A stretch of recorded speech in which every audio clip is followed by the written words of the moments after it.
Welcome to the Real Estate Espresso Podcast, your morning shot of what's new in the world of real estate investing. I'm your host, Victor Menashe.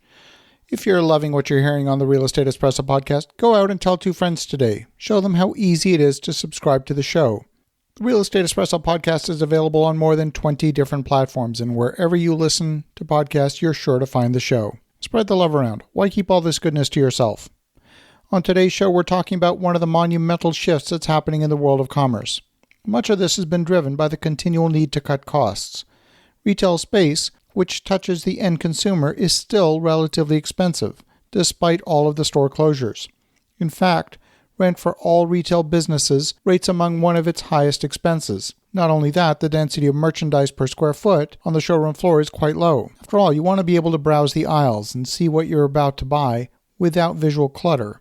Clutter creates confusion, indecision, and ultimately undermines the buying experience. Now, we know that e-commerce is gaining market share. Certainly that's been accelerated during the pandemic. And it's not just the convenience of buying online. Even the bricks and mortar retailers are realizing they need to reduce their retail footprint in order to compete. The purpose of the showroom has changed. It's now just what's required to showcase the merchandise and not to hold inventory. That retail space is too expensive. If you have a large catalog, you want to drive a lot of volume, then you need a large space. Customers want to be able to enter a store without feeling crowded.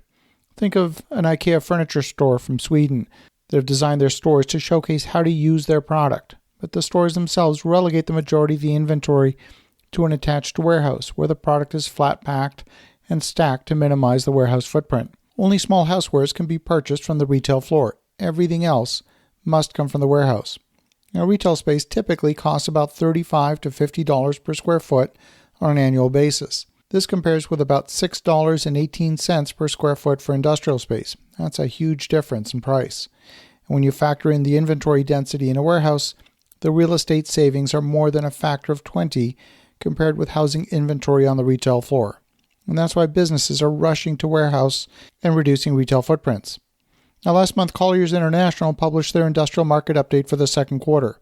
This year, despite the pandemic, there's been an absorption in the market of 104 million square feet of industrial space so far year to date. There's also been 170 million square feet of new supply that has entered the market during the same period, and there's a further 314 million square feet under construction.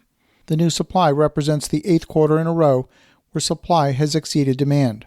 Vacancies are trending upwards. And despite the robust demand growth, vacancies were at 5.5% for the quarter, up half a point from the same period last year. Clearly, supply is getting ahead of demand in some areas. You see, in every sector, you need to look at both supply and demand. Some cities have a very large industrial footprint. I'm thinking of places like Dallas and Houston, which each have 896 million square feet and 615 million square feet respectively. Now, industrial demand breaks down into several sectors, including warehouse, flex space, and manufacturing. The growth in Dallas in Q2 was 10 million square feet, which represents an addition of 1.1% of the total market inventory in the second quarter. But if you compare with other markets like, say, Austin, Texas, which only has 56 million square feet in the entire market, it looks like Austin is undersupplied compared with its population. Austin does have some major players with companies like AMD, Dell, Whole Foods, having sizable industrial footprints. The announcement of Tesla's new factory in Austin is sure to bring more activity into the market. There is a shortage of industrial zone land in the community, and there's a need for additional last-mile logistics for many e-commerce businesses. As with all forms of real estate, business is hyper-local. It's a matter of understanding how supply chains work within each e-commerce business that wants to establish a footprint in the market. Then you need to understand whether the customer will want rented space or build to suit. Each company has their own business model that they adhere to. Some companies only want a minimum of 800,000 square foot or larger. And if that's the case, your 200,000 square foot warehouse will be useless to them. As with any business, you need to understand the customer and you need to understand the supply-demand dynamics in your local market. Like retail, industrial projects are often tailored to a specific customer's needs. Making investment requires a deep understanding of the dynamics for both supply and demand, and at the same time, repurposing a warehouse from one customer to another is generally not that difficult.